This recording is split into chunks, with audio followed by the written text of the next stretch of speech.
Bismillahirrahmanirrahim. Assalamualaikum warahmatullahi wabarakatuh. Alhamdulillahirabbil alamin wa bihi nasta'inu ala umurid dunya waddin. Wassalatu wassalamu ala nabiyyina Muhammadin wa ala alihi wa ashabihi ajma'in, amma ba'd. Ma'asyiral muslimin rahimakumullah. Kita lanjutkan pada bab berikutnya, bab yang ketiga di sini, yaitu bab man haqqaqa tauhid dakhalal jannah bighairi hisab. Bab tentang barang siapa yang menyempurnakan, atau kita bisa bilang merealisasikan tauhid secara murni, maka dia pasti masuk ke dalam surga tanpa hisab. Kalau saya bahasakan kan di situ, masuk surga jalur VIP tanpa hisab, tanpa adab, langsung masuk. Ini mas paling enak, paling mantap ya. Semuanya pasti pengen ini ya. Nah, kita akan pelajari seperti apa caranya. Karena kuncinya hanya satu di sini nanti ya. Di situ dimulai di kitabnya ya, teman-teman sekalian, di kitabnya boleh dilihat. Dalilnya yang disebutkan ada 4 buah dalil, atau sebenarnya 3. Yang pertama adalah firman Allah Azza wa Jal, Inna Ibrahim kana ummah. Sesungguhnya Ibrahim adalah seorang umat. Nanti kita lihat penafsirannya ya. Kenapa kok manusia tapi disebut umat? Biasanya kan umat banyak ya. Umat Islam, umat apa, umat apa. Di dalam ayat ini, surat An-Nahl ayat 120, sesungguhnya Ibrahim adalah seorang umat. Lanjut, qanitan lillah. Kalau di situ diartikan taat lagi patuh ya kepada Allah, hanifan lurus. Walam yakum minal musyrikin, bukan termasuk dari orang-orang yang musyrik. Sebelum kita jelaskan ayat ini, pertama perlu kita ketahui dulu tentang maksud dari judul bab tadi. Jadi manusia berdasarkan masuknya dia ke dalam surga terbagi menjadi 3 golongan. Yang pertama adalah yang masuk surga tanpa hisab, tanpa adab. Nanti kita temui maksud hadisnya ya. Yang kedua, yang masuk surga tapi dihisab dulu, hanya saja tidak diadab. Paham ya? Mungkin kalau dibuat tabel, nanti ada centang, ada silangnya ya. Kelompok pertama enggak dihisab, enggak diadab, langsung masuk surga. Kelompok kedua dihisab tapi enggak diadab, langsung masuk surga juga. Tapi masih ada hisabnya dulu. Kelompok yang ketiga dihisab lalu diadab, setelah diadab baru masuk surga. Semuanya adalah dari umat yang bertauhid. Tapi tingkatan tauhidnya berbeda-beda. Paham ya? Semuanya ini yang bertauhid. Kalau yang enggak bertauhid langsung lurus ke neraka. Enggak ada kemana-mana lagi ya. Langsung masuk neraka. Tapi kalau yang masih bertauhid, maka dibagi 3 tadi. Baik. Kita lanjutkan. Ini semua ada dalilnya ya. Cuman di sini kita akan ringkas. Pertama tentang kelompok yang tanpa dihisab, tanpa diadab, dalilnya kita sebut belakangan. Yang kedua, kelompok yang dihisab doang tapi nggak diadab. Ini memang ada dalil-dalilnya. Di antaranya adalah suatu saat Aisyah radhiyallahu anha, dalam hadis yang diriwayatkan oleh Imam Bukhari dalam kitab sahihnya, Aisyah mendengar Rasul berkata, "Man nuqishal hisaba udzib." Barang siapa yang didebati atau di niqash itu semacam debat, diajak untuk istilahnya ya, beradu argumen. Ini namanya niqash dalam bahasa Arab. Diajak adu argumen dalam hisabnya, maka dia pasti akan disiksa. Maka Aisyah kaget mendengar kata-kata ini. Kata Aisyah, loh, bukannya di dalam ayat ada yang berbunyi fasaufa yuhasabu hisaban yasira. Mereka yang masuk surga itu dihisab dengan hisab yang ringan. apakah berarti mereka yang dihisab dengan ringan juga diazab? Kata Aisyah. Aisyah bertanya, maka Rasul pun menjawab, dzalikal ard. Orang yang dihisab dengan hisab yang ringan tidak akan diazab, tetapi kata Rasul, ard. Ard itu ditunjukkan. Dosanya ditunjukkan di hadapan dia secara sembunyi-sembunyi privat. Tetapi dia tetap dihisab, baru masuk surga. Baik, apa dalilnya? Jadi memang ada lagi dijelaskan dalam hadis yang lain, riwayat Muslim ya. Nanti teman-teman bisa baca di buku ini, kalau nanti kita taruh di sana ya, untuk dalil-dalilnya. Nah, di dalam buku ini disebutkan dalam hadis riwayat Muslim, jadi Allah nanti akan mendekatkan seorang mukmin, orang-orang mukmin itu didekatkan, kemudian Allah tutupi dia. Jadi private ya. Ketika dihisab dia di privat, enggak disaksikan orang-orang lain. Kemudian Allah menyebutkan kepadanya, ata'rifu dzamba kadza, kamu tahu dosamu yang dulu kamu lakukan di dunia.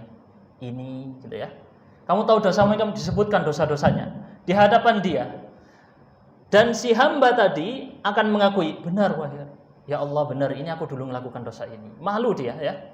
Malu pastinya, dan Allah membuat dia mengakui semua dosanya. Dan kemudian Allah mengatakan, satartuha 'alaika fid dunya, aku tutupi dosamu ini selama kamu di dunia. Kemudian Allah mengatakan, wa aghfiruha lakal yaum, aku ampuni dosa tersebut hari ini. Jadi dia sudah nyangka kalau dia bakal binasa, wis. Udah ini kayaknya mati ini katanya. Katanya di sini wara'a fi nafsihi annahu halak. Jadi ketika ditampakkan dosa-dosanya, kamu dulu hari ini tanggal sekian, jam sekian kamu lakukan dosa ini, iya ngaku. Kamu lakukan ini, iya ngaku. Kamu lakukan ini, iya ngaku. Terus seperti itu ya. Saking banyaknya dosa tadi sampai wah ini wis alamat ini masuk neraka.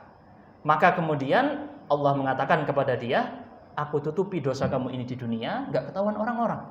Sekarang pun juga enggak ketahuan orang-orang, dan aku ampuni, dan dia dimasukkan ke dalam surga. Ini diantara kesempurnaan kasih sayang Allah kepada hambanya, sampai dia diselamatkan dengan dosa-dosanya tadi karena Allah ampuni.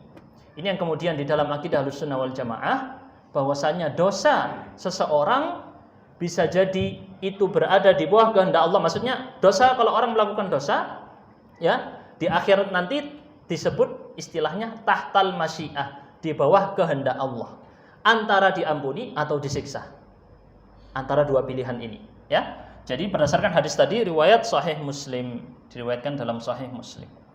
Kemudian adapun kelompok yang ketiga, dia dihisab, hisabnya bukan hisaban yasiro, bukan hisab yang ringan. Hisabnya munaqasyah. Munaqasyah itu teman-teman kayak model sidang skripsi, itu namanya munaqasyah ya. Adu argumen, ada perdebatan, dirinci hisabnya. Maka dia kemudian dia akan diazab dulu. Setelah selesai dosa-dosanya bersih, setelah dia selesai diazab, dia baru bisa masuk surga. Jelas ya ini ya? Ini berdasarkan hadis yang sama tadi. Baik, kita lanjutkan kepada penafsiran ayat yang pertama tadi disebut. Apa hubungannya Ustadz dengan menyempurnakan tauhid dikaitkan dengan masuk surga tanpa hisab, tanpa azab? Pengarang menyebutkan pertama ayat tentang siapa? Nabi Ibrahim. Saya tanya, kalau masuk surga pakai hisab atau pakai azab? Pakai dua-duanya? Enggak pakai ya? Enggak pakai hisab, enggak pakai azab. Nabi udah jelas ya. Nabi Ibrahim kekasihnya Allah langsung di sini. Pasti langsung masuk surga tanpa hisab, tanpa azab. Dan di sini dikasih tahu, gini loh kalau mau ikut Nabi Ibrahim. Disebutkan inna Ibrahim kana ummah. Ibrahim adalah seorang umat. Ini unik ya. Umat itu banyak. Misalnya kalau di kita di PAMA ini ada yang kerja jadi apa gitu ya. Seakan-akan ada orang bisa melakukan semua. Ini model orang ini umat, dia multi talenta. Ini semua dia lakukan, ini semua dia lakukan. Ini namanya semacam umat. Dan ini juga terjadi pada, misalnya kadang-kadang ada ulama dijuluki ini ummah. Ini fulan ini ummah, kenapa? Karena dia melakukan ini. Seakan-akan dia banyak orang, padahal ternyata satu orang. Dan inilah seorang sosok Ibrahim. Allah sendiri yang menyebut bahwa Ibrahim adalah umat. 1000 orang satu orang bagaikan 1000. Ini kadang-kadang 1000 orang bagaikan cuma satu orang, saking nggak gunanya misalnya ya. Tapi ini satu orang bagaikan 1000. Masya Allah. Inilah seorang Nabi Ibrahim. Sebagian ulama, ya ini sama maksudnya ya. Para ulama mengartikan umat ini artinya adalah sempurna seluruh sifat-sifat manusianya. Secara sifat manusia dia sempurna. Atau disebut juga umat di sini imam, pemimpin besar. Oleh karenanya Qatadah menyebutkan bahwa Ibrahim ini diakui atau dicintai bukan hanya oleh orang Islam saja. Siapa lagi yang mencintai Ibrahim? Orang dari Yahudi dan orang dari Nasrani. Semuanya mengagungkan sosok yang mereka sebut sekarang dengan Abraham. Presiden Amerika yang dulu Abraham Lincoln ya. Banyak sampai sekarang mereka tetap mengagungkan sosok Abraham. Dan Abraham ini makanya dia disebut dengan imam, ummah, pemimpinnya para manusia. Kemudian disebutkan di dalam ayat tadi, sifat yang kedua, qanitan. Qanitan ini teman-teman, qanit, mungkin kalau kita kenalnya ada istilah kunut ya. Juga kaitannya dengan itu. Qanit itu artinya yang tekun berdoa, tekun ibadah. Syekhul Islam Ibnu Taimiyah menafsirkan qanit itu adalah dawamut ta'ah, terus-menerus dalam ketaatan. Di antara yang disebut dengan sifat qanit di Al-Qur'an adalah Maryam. Wa kanat minal qanitin. Maryam termasuk dari orang-orang yang punya sifat kunut. Apa itu kunut? Dia itu kalau berdiri sholat, lama sholatnya. Kalau rukuk, lama rukuknya. Kalau sujud, lama sujudnya. Dalam beberapa riwayat para salaf menyebutkan Maryam kalau sholat sampai kakinya bengkak bahkan keluar nanah. Ini ketika dia melakukan sholat. Dan Syekhul Islam Ibnu Taimiyah menyebutkan juga sama. Seseorang disebut qanit apabila dia melakukan sholat dalam waktu yang lama, berdirinya lama, rukuknya lama, sujudnya lama. Tentu yang dimaksud bukan pas ngimami ya. Kalau pas ngimami bubar jemaahnya nanti. Jadi atau pas sholat sunnah, sholat malam ya, silahkan dipanjang-panjangkan. Kemudian sifat yang berikutnya apa disebutkan di situ? Lillah, masih kaitannya qanitan lillah yang kedua ya. Untuk Allah. Kenapa disebut untuk Allah? Karena ada yang qanitnya, qanit itu taatnya juga untuk selain Allah, maksudnya lebih daripada kepada Allah. Kalau bosnya nyuruh jam segini datang, gitu ya, langsung datang, taat ke bosnya ya. Tapi Allah manggil, panggilan sholat misalnya ya, panggilan apa? Masih nanti. Ini kan bentuk dari dia itu taatnya lebih kepada selain Allah. Bentuk seperti ini termasuk hal yang mencederai atau menodai tauhid. Berikutnya kemudian yang disebutkan di situ hanifan. Hanifan kalau kata Imam Ibnu Qayyim, menghadap sepenuhnya kepada Allah dan berpaling dari selain Allah. Makanya kalau orang belajar tauhid bukan makin ragu ya. Karena ada nanti judulnya akidah tapi dibikin ragu. Ini bahaya malah. Kalau belajar akidah makin yakin, Pak. Makin mengenal Allah, makin semangat ibadahnya, makin bersih hatinya. Ini kalau orang belajar tauhid. Sebab hanif fokus hanya untuk Allah, yang selainnya dia tinggalkan. Ini sifat dari hanif. Walam yakum minal musyrikin, bukan termasuk orang-orang musyrik. Kita langsung lanjutkan berikutnya. Jadi itu arti-arti dari yang tadi ya. Ada umat, ada qanit, ada hanif, dan yang terakhir bukan termasuk dari orang-orang musyrik. Sampai begitu agungnya Ibrahim diagungkan oleh selain orang Islam juga. Dalil yang kedua disebutkan oleh pengarang, walladzina hum bi rabbihim la yusyrikun, dan mereka adalah orang-orang yang tidak berbuat syirik kepada Tuhannya, baik syirik kecil ataupun syirik besar. Syirik kecil saja sudah membatalkan pahala ibadahnya, apalagi syirik besar. Apapun ibadah tadi, apapun bentuknya, jangan sampai diserahkan kepada selain Allah. Kemudian ya, ini diantara bentuk dari orang yang full murni tauhidnya hanya untuk Allah. Yang terakhir, dalil yang menjadi inti pertemuan kita kali ini yaitu hadis yang disebutkan kisahnya ya.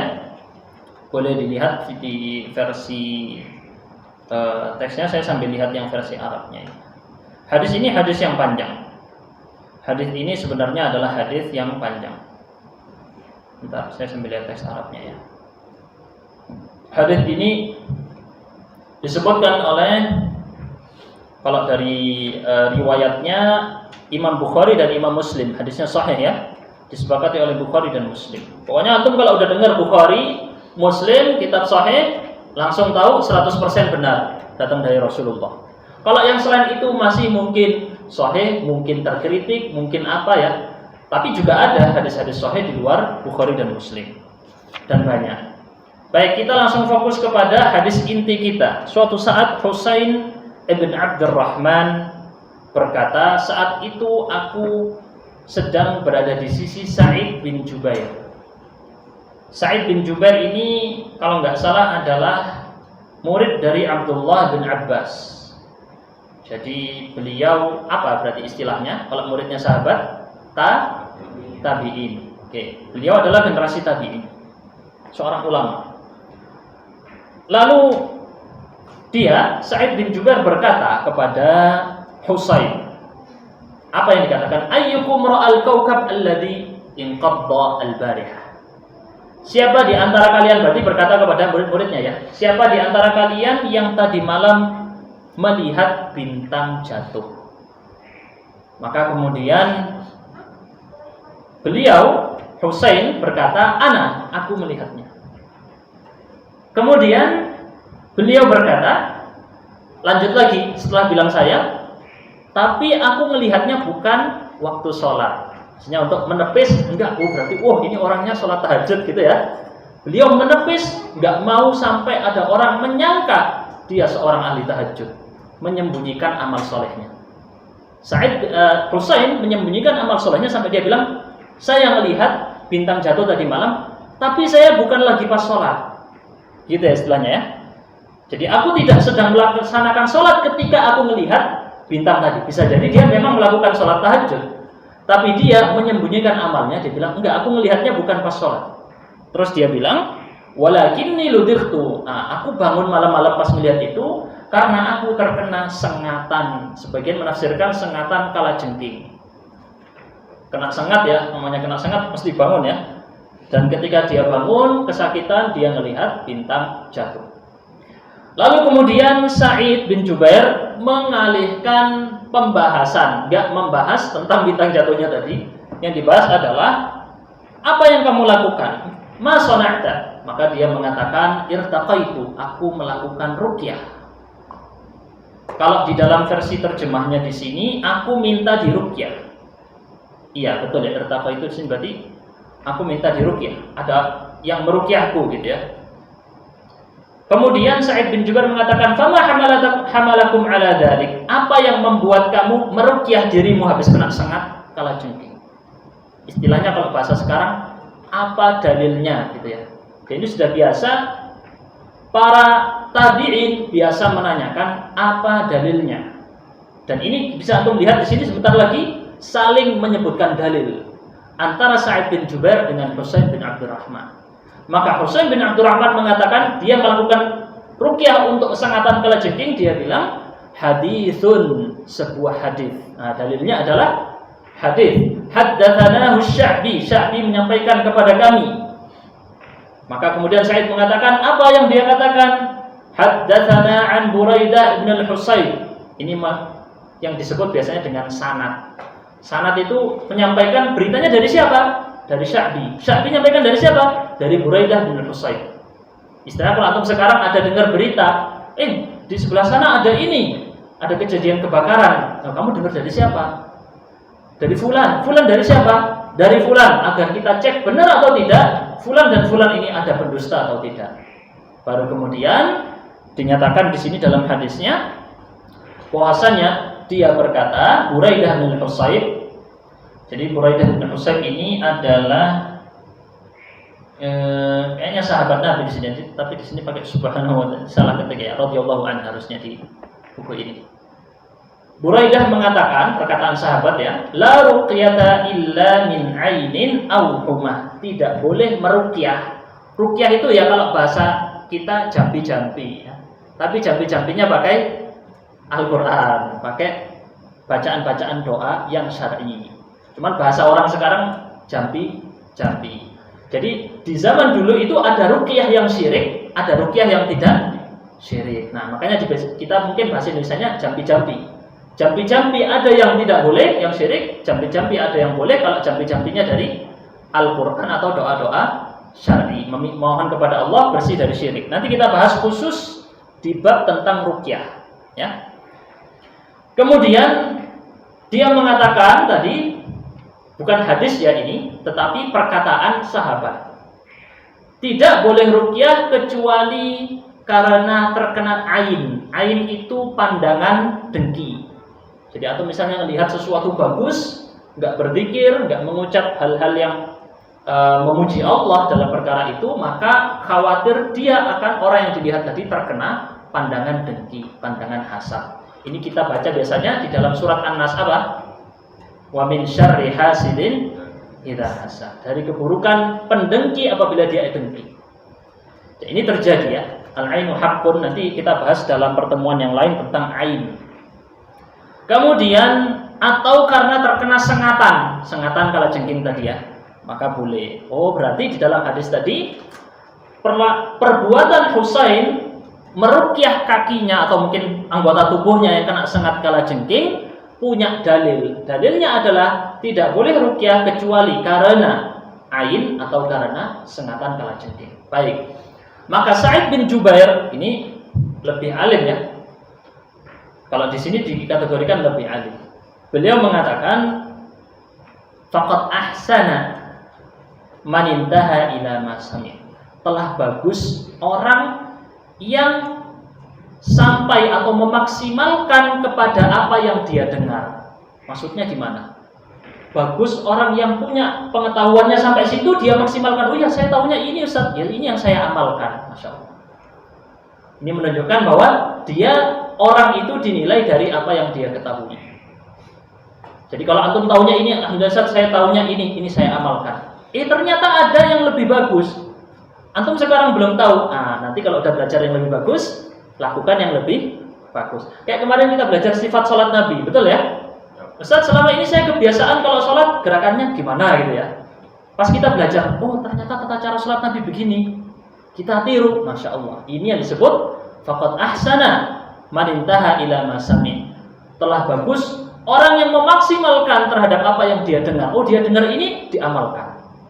Ini modelnya siapa tadi? Husain bin Abdurrahman. Dipuji dulu sama Sa'id bin Jubair, baru kemudian sama Sa'id bin Jubair dikritik. Beliau menyebutkan, akan tetapi aku mendengar hadis dari Abdullah bin Abbas. Siapa Abdullah bin Abbas? Sahabat Nabi sekaligus Abbas. Siapa Abbas? Pamannya Nabi. Berarti Abdullah bin Abbas sepupunya Nabi. Bahwa Rasulullah SAW bersabda, ini menjadi inti pertemuan kita ya. Semoga waktunya cukup ini. Uridat alayyal umam, ditampakkan kepadaku umat-umat. Ini kalau di dalam penjelasan Al-Hafidz Ibnu Hajar, ini terjadi ketika malam Isra Mi'raj. Ketika malam Isra Mi'raj. Ini penafsirannya Al-Hafidz Ibnu Hajar. Kita lihat di sini ya. Kemudian boleh antum sambil lihat di bukunya ya. Fara'aitun nabiyya ma'ahu ar-rahd. Aku melihat ada nabi. Ini ketika nanti di apa namanya? Di padang mahsyar ya. Ketika mau dimasukkan ke surga atau neraka. Aku melihat ada nabi, dia bersama rahd. Rahd itu sekelompok orang.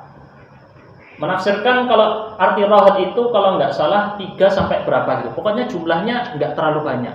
Dikit lah ya, rahd. Saya lupa di sini, nggak sempat tadi ada di kitab Fathul Majid, cuman saya lagi nggak bisa download dari tadi ya PDF-nya. Baik, kita lanjutkan. Kemudian wan nabiyya ma'ahu rajul war rajulan. Rasul melihat ada nabi, dia pengikutnya cuma 1. Ada nabi, pengikutnya cuma 2. Jadi seumur hidupnya Nabi itu berdakwah, pas di padang mahsyar di hari kiamat, nabinya cuma bawa pengikut 2, masya Allah. Sabarnya beliau dalam berdakwah. Bahkan kata Rasul, wan nabi walaysa ma'ahu ahad, ada nabi enggak punya pengikut sama sekali. Jadi dia berdakwah semasa hidupnya, sepanjang usianya enggak ada umatnya yang mau ikut sama dia. Masya Allah, ini memotivasi bagi Anda yang berjuang berdakwah. Alhamdulillah ini sekarang yang hadir banyak ya, termasuk ya. Banyak. Ada nabi yang bawa cuma 1 orang. Ada nabi pengikutnya cuma 2. Ada nabi nggak punya pengikut sama sekali. Ini kata para ulama menunjukkan bahwa kebenaran tidak bisa patokannya dari jumlah. Jadi patokannya bukan jumlah. Oh, kalau jumlahnya banyak berarti benar. Nggak kayak gitu ya. Karena di sini ada nabi nggak punya pengikut sama sekali. Kemudian disebutkan di sini idrufi ali sawadun azim.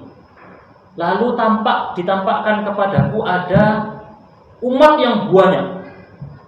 Ada umat yang banyak. Maka kemudian Rasul bilang fadhanantu annahu ummati, aku sangka mereka umatku. Faqila li, kemudian dikatakan kepadaku hadza Musa wa qaumuh. Rasul nyangka ini ada umat banyak, ini umatku. Ternyata bukan, katanya ini adalah umatnya Nabi Musa bersama Nabi Musa. Kemudian fanadhartu fa idza sawadun azim. Lalu kemudian Rasul melihat lagi tempat yang lain, ada manusia sangat banyak sekali. Maka kemudian dikatakan kepada Rasul, hadhihi ummatuk, ini umatmu. Wa ma'ahum, dan bersama umatmu ini atau di dalam umatmu ini sab'una alfan, 70.000 orang. Dicatat ya, 70.000 orang. Yadkhulunal jannah, mereka masuk surga bighairil hisab, tanpa hisab. Tanpa hisab enggak ada dihitung-hitung, langsung masuk. Oh, enak ya. Wala adab, tanpa siksa.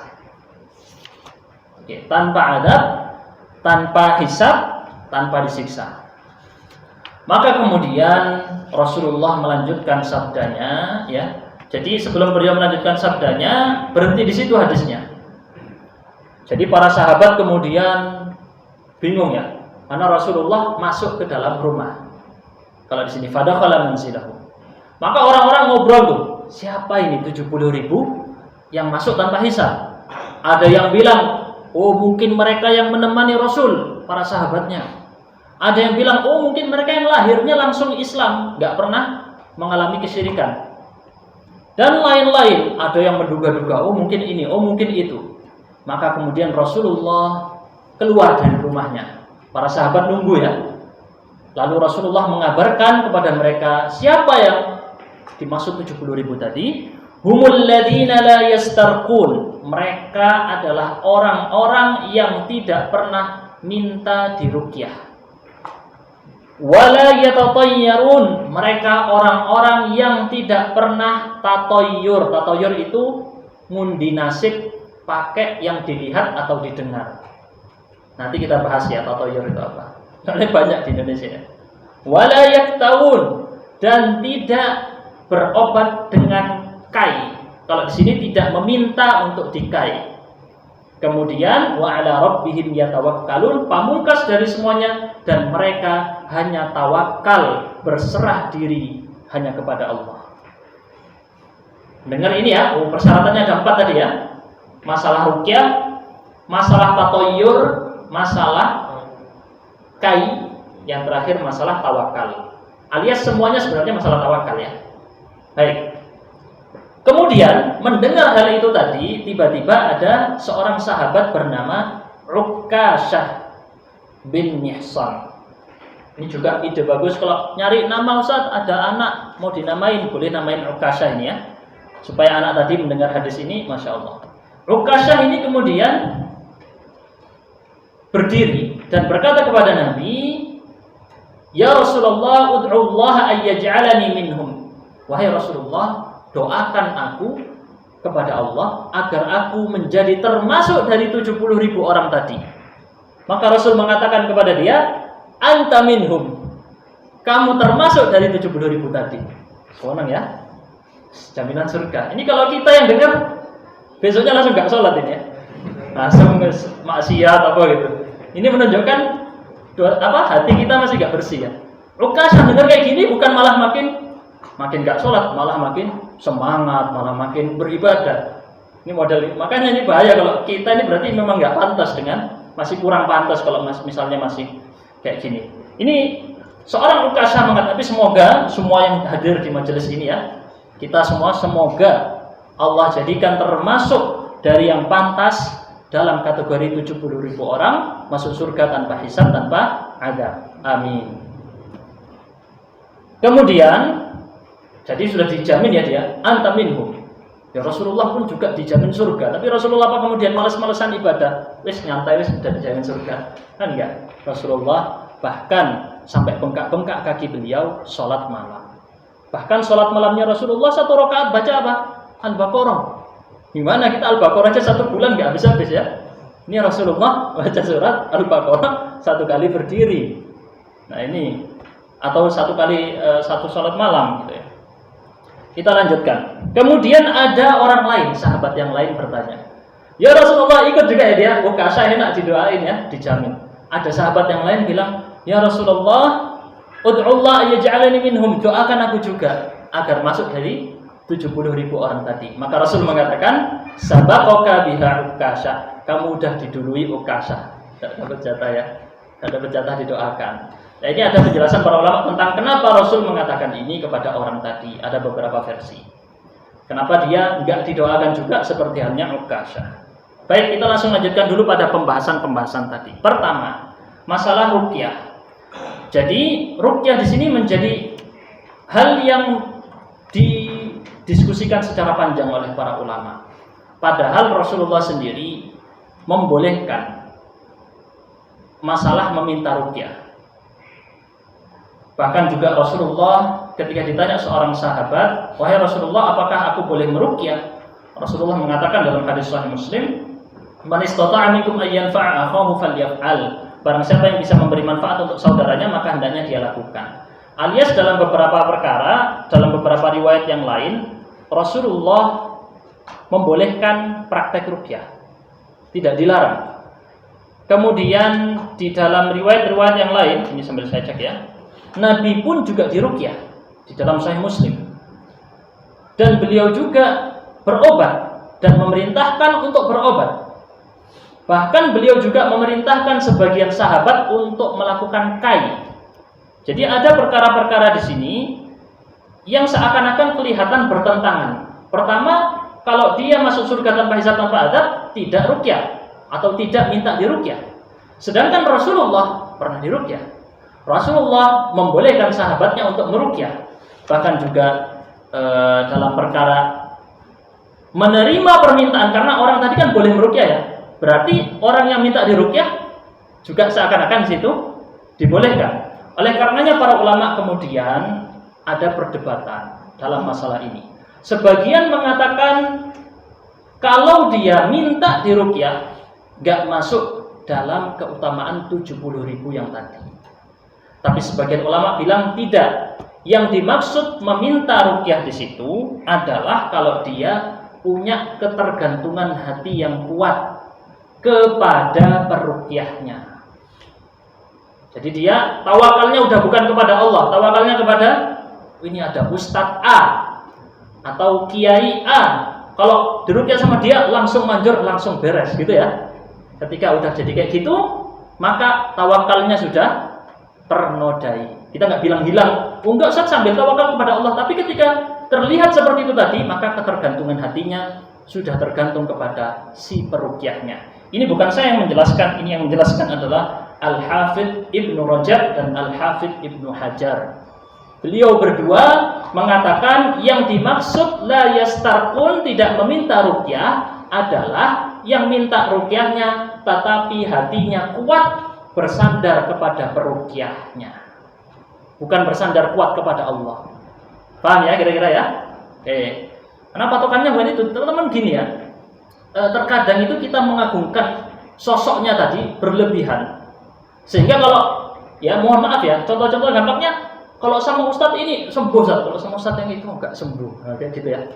Gaya-gaya seperti ini sudah mengarah kepada tawakal kepada selain Allah. Baik, berikutnya Ada juga yang mengartikan bahwa dia baru bisa minta ruqyah kalau terdesak. Ada juga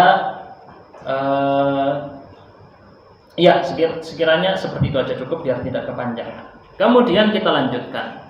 Masalah berobat dengan kai. Yang kedua ya, layak tahun. Ya tatoyarun dulu ya harusnya ya. Baik ya tatoyarun. Tatoyur. Apa itu tatoyur? Al-Hafidz Ibnu Hajar menjelaskan tatoyur itu di masa jahiliyah itu dia kebiasaan orang jahiliyah. Mereka itu kalau mau pergi mereka menerbangkan burung. Burung terbangkan ger gitu ya. Kalau burungnya belok kanan lanjut pergi. Burungnya belok kiri nggak jadi pergi. Jangan inisial. Ini gayanya orang jahiliyah. Ya sekarang nggak harus pakai burung ya, macam-macam kalau sekarang.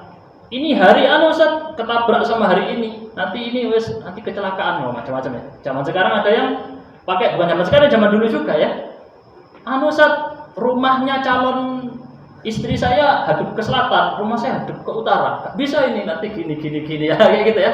Ini termasuk apa namanya? Tatoyur kata para ulama ini disebutkan nih. Biar saya nyebutkan referensinya biar antum tenang. Ibnu Qayyim menyebutkan ya dalam kitab Miftah Darus Sa'adah yang disebut dengan tatoyur itu adalah menganggap sial berdasarkan apa yang dia lihat atau yang dia dengar. Main pakai undian-undian terus kalau gini, kalau gini. Nah, ini juga mengundi nasib seperti ini termasuk tatoyur. Dalam hadis lain Rasulullah bersabda, at-tiyaratu syirkun, at-tiyaratu syirkun, at-tiyaratu syirkun. Beliau ulang 3 kali. Tatoyur adalah kesyirikan, tatoyur adalah kesyirikan, tatoyur adalah kesyirikan kata Rasul. Wa ma minna illa walakinallahu yudhibuhu bitawakkul. Tidaklah setiap kita pasti mempunyai perasaan tadi, perasaan tatoyur mesti ada. Setiap manusia pasti punya. Nganggap sial ya, nganggap untung mesti ada tiap orang kata Rasul. Tetapi Allah menghilangkan itu dari hati orang mukmin dengan tawakal. Ini hadis diriwayatkan oleh Abu Dawud dan sanadnya sahih. Gitu ya. Baik. Masalah tatoyur semoga jelas. Yang terakhir masalah kai. Kai itu adalah pengobatan menggunakan besi yang dipanaskan. Ya, besi yang dipanaskan. Tetapi tadi sudah kita sebutkan bahwa sanadnya sahih bahwa riwayat Nabi pernah mengkai Sa'ad bin Mu'adz. Ini di riwayat Sahih Muslim. Nabi juga pernah mengutus seorang tabib untuk mengkai Ubay bin Ka'ab.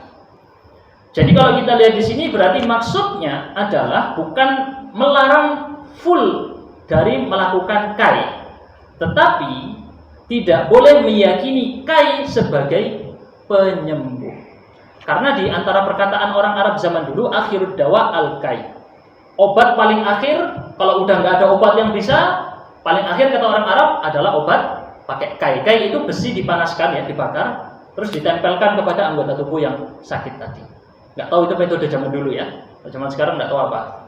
Jadi kalau dia menganggap, karena orang Arab zaman dulu kuat banget itu kayak gitu ya. Obat ini nggak bisa, obat itu nggak bisa, obat ini nggak bisa. Wis, akhirud dawa al-kai, obat terakhir kai. Ini adalah hal yang disingkirkan atau dikikis oleh Islam. Kalau zaman sekarang ya juga. Jadi masalahnya kalau kita lihat di sini semuanya masalah tawakal. Ruqyah bukan masalah ruqyahnya, tapi masalah dia bertawakal ke selain Allah dalam masalah ruqyah. Kai bukan masalah kainya, tapi masalah apa? Bertawakal kepada kai dibandingkan kepada Allah. Sama juga antum misalnya lagi sakit pusing, yang pertama dicari apa? Obat paracetamol ya. Yang pertama dicari obat Paramek, Oskadon apa gitu. Tawakalnya sudah hilang karena ketika dia sakit pertama diingat obat.